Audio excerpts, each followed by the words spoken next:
السلام عليكم. ايه حقيقة خلافات وازمة شيكو بانزا مهاجم نادي الزمالك مع المدير الفني طبعا يانيك فيريرا؟ ايه القصة وايه الحوار؟ في البداية اهلا بيكم في قناة تحليلاتكم، شرفونا بالاشتراك في القناة، فعلوا اشعارات الكل علشان يوصلكم كل جديد. طبعا يا جماعة شفنا كلنا تعادل نادي الزمالك في المباراة اللي فاتت مع المقاولون العرب وغياب شيكو بانزا عن التشكيلة الاساسية حتى عن الاحتياط كده. الناس طلعت قالت لك ده يانيك فيريرا المدير الفني طبعا لنادي الزمالك مستبعد شيكو بانزا عن التشكيلة وعن اللعب طبعا بسبب ازمات وخلافات داخل نادي الزمالك.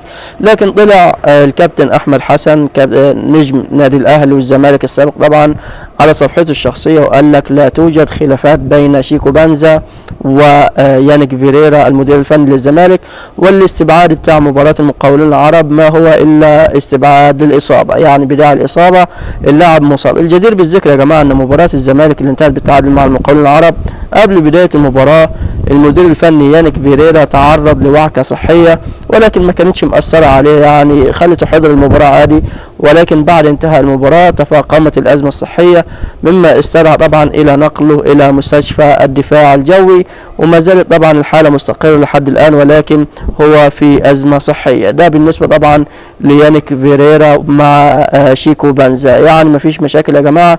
الجدير بالذكر ان مباراة النادي الأهلي وبيراميدز اللي هي يوم 30 أغسطس اللي جاي، يعني بعد 10 أيام تقريبا، في الجولة الخامسة طبعا من الدوري المصري دوري نايل 2025-2026. النادي الأهلي دلوقتي في الفترة اللي هو الاتحاد المصري لكرة القدم ولجنة المحترفين طبعا محددها لطلب حكام أجانب. النادي الأهلي امبارح طلب رسميا استخدام حكام أجانب من الدوريات الأوروبية، ومش أي دوري أوروبي، دوري أوروبي من الخمس دوريات الكبرى في أوروبا، يعني حكم هيكون أوروبي على مستوى لإدارة مباراة الزمالك مباراة النادي الأهلي مع بيراميدز طبعا زي ما قلنا في الجولة الخامسة.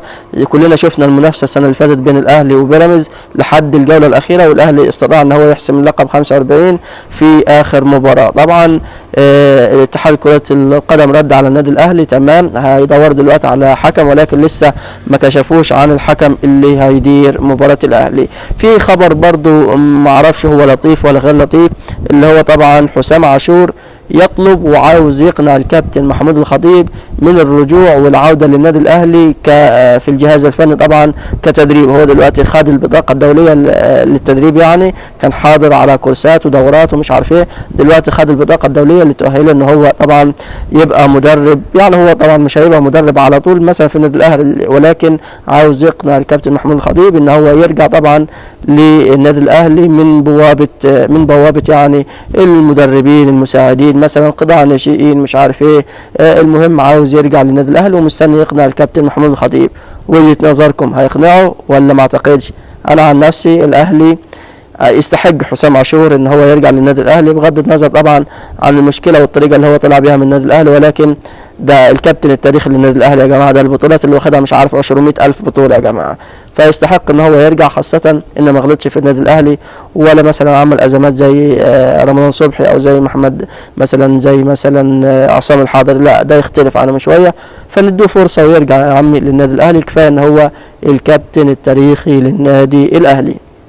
ده يا جماعه باختصار كان كم موضوع وكم خبر كده على السريع. في النهايه ما تنسوش الاشتراك في القناه، فعلوا اشعارات الكل علشان يوصلكم كل جديد. كان معكم من قناه تحليلاتكم، السلام عليكم.